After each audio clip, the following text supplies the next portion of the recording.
Ribosome will remove all exon junction But complex. even if the UPF is starting to attach. Depends on that. It's a timing thing, right? How big is the dog pile at that point? Sometimes the UPF proteins have initiated a cascade that isn't going to stop. And the RNA is doomed, and that's just the way that goes. So sometimes in governing correct splicing and translation, the cell is going to end up degrading a perfectly great RNA. That's just if translation starts a little bit slowly. So you can imagine cells, and I still want your arm to get back. You can imagine that regulatory mechanisms in the cell might actually do this. If you could block translation for 5 seconds using some specific factor specific to some transcript, you could generally get that transcript to be degraded by natural processes.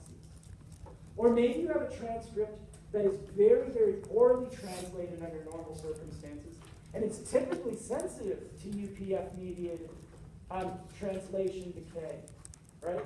If you could somehow activate translation of that, you could get that RNA translated in specific tissue types.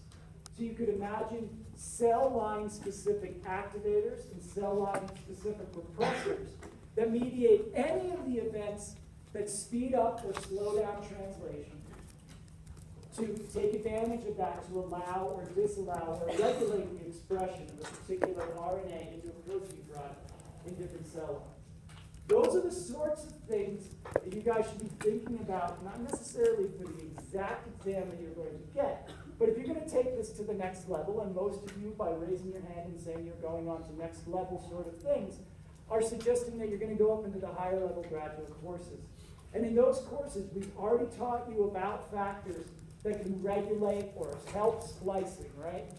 That can help you make things more efficient or less efficient.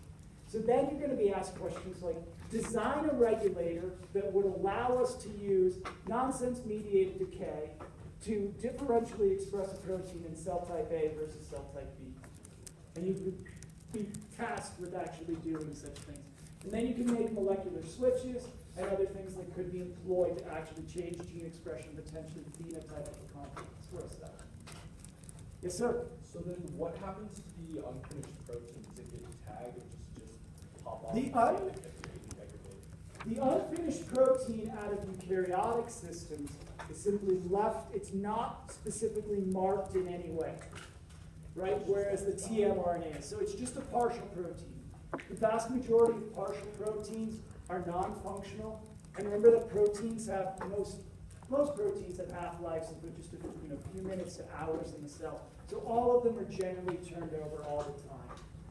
There is no specific mechanism that has yet been linked to the UPF proteins to target those molecules for degradation.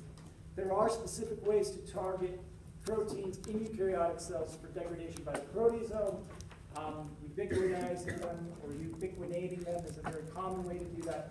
But again, that's a couple of steps above where we need to worry about for today, or for this class at all. Cool. Work.